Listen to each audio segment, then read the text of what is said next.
I don't personally look upon a text as written in stone. And to some extent, the fact that I come from a particular religious, if you like, or an Indian thinking, where we don't have a Bible or a Quran. There are thoughts and they're put in different perspectives. There are some which people will consider as more or less equivalent to the text. But the fact that texts appear in a moment in time has to be remembered. So it's not a question of amending a constitution, which is doing. A new meaning will come out. So the way I see it is that Earth Charter, every time I go back to it, is a very powerful document. But if you sort of nitpick and saying, is this particular idea present there or not? Or do I have to stretch a meaning to make it relevant? I don't think we need to do that personally.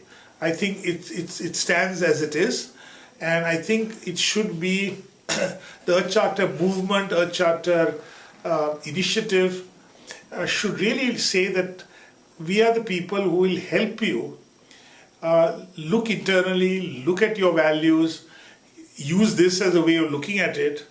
But it's like a mirror. I mean, the mirror is not me. It's somewhat there. So it's fine. But the fact that I come up with something which is slightly different, I shouldn't feel apologetic to the Earth Charter. It's fine. It's different, but it's still valid. It's the core idea of the Earth Charter is that if you want a sustainable planet, you will need to have some values which become universal and secular. These are not to be confused with any one religion or any one community or belief. There are some ideas which we as an overall community of people who have today the capabilities of destroying the way we live, and at least destroying our species, if not others, several others in the process. But because we have this power, and we have our mind, and we have our foot, we also have, as I said, our handprint.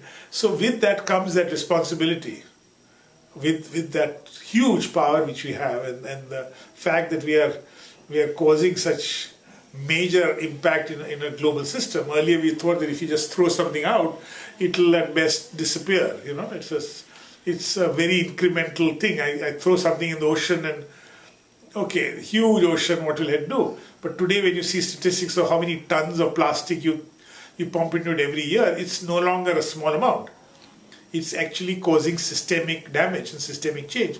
So looking at all of that, I think we need to be much more responsible in the way we conduct ourselves.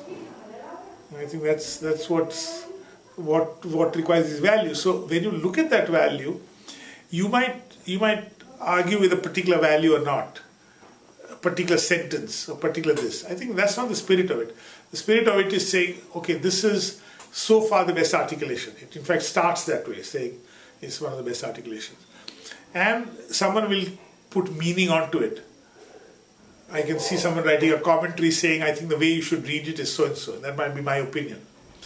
If at some stage you find that you do want to have Earth Charter version 2, then I think you have to do a global process again. And at some stage, I'm sure some people will decide to do something of that nature. But it's not called for yet.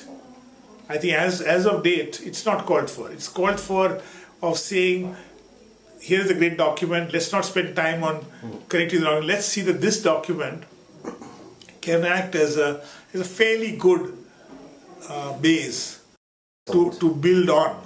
It's an excellent benchmark, but I'm building on it. I'm not saying I'm just going to take that and just sleep on it. I have to build on it, and I have to take it forward, and I can put meaning which is relevant to my community or my sphere of work. I can say that, look, this is how I'm reading it. But you might read it differently. You might be inspired differently. It's in a sense, like a good painting. A painting is something which you put meaning into it as much by seeing it. And maybe the original artist did or did not see it. It's not relevant whether they see it, but it's had that impact on you that you see you see that, you capture the energy of that painting sometimes, you capture the spirit of the painting, and you don't say whether that bull was painted with the right length of horn or not. And that's not the point of the painting. It's the energy of the bull which comes in these paintings, which is what's important.